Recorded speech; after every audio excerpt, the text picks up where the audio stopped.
Apakah kamu pada suatu kondisi tertentu marah, ataupun sedih, ataupun bahagia? Nah, itu adalah jenis-jenis dari emosi. Nah, berikut kita akan membahas apa itu emosi dan cara mengendalikan emosi. Nah, yang pertama, apa itu emosi? Emosi adalah perasaan yang kompleks yang melibatkan pengalaman subjektif, respon fisiologis, dan respon perilaku atau ekspresif. Emosi dapat muncul sebagai respon terhadap berbagai hal, seperti situasi, peristiwa, ataupun orang lain.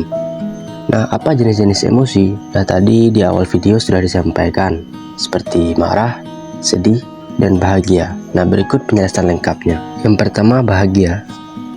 Bahagia merupakan perasaan gembira, puas, dan senang, ditandai dengan senyuman, tawa, dan peningkatan energi. Kemudian yang kedua, sedih, yaitu perasaan kecewa, kehilangan, atau putus asa, yang ditandai dengan ekspresi wajah tertunduk, mata berkaca-kaca, dan suara lirih.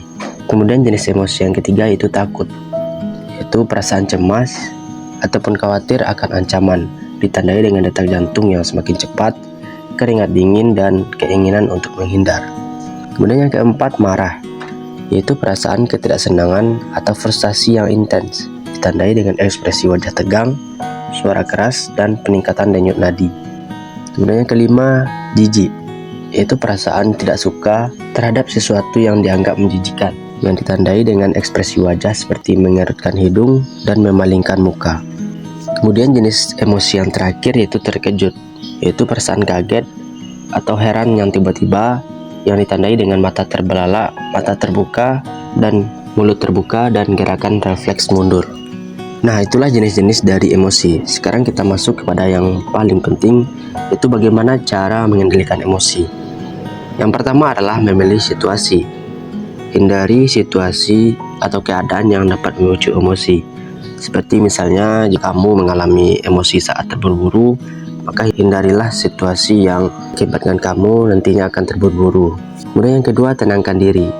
Saat merasa emosi memuncak, ambil waktu untuk menenangkan diri terlebih dahulu. Tarik nafas dalam beberapa kali, itu mundur dari 10 kali, atau lakukan aktivitas relaksasi lainnya. Kemudian ekspresikan emosi dengan cara yang sehat. Contohnya seperti berbicara dengan orang yang kita percaya, atau dengan menulis buku harian, dan dengan melakukan kegiatan kreatif lain seperti melukis atau mendengarkan musik. Kemudian cara yang terakhir adalah ubah respon, yaitu cobalah untuk merubah ekspresi wajahmu atau memikirkan hal-hal lain yang membuat pemikiranmu menjadi terpecah, sehingga suasana hati yang tadinya emosi bisa dapat berubah. Nah, itulah cara-cara untuk mengendalikan emosi. Nah, demikian pembahasan kita mengenai emosi dan cara mengendalikannya. Sekian, terima kasih.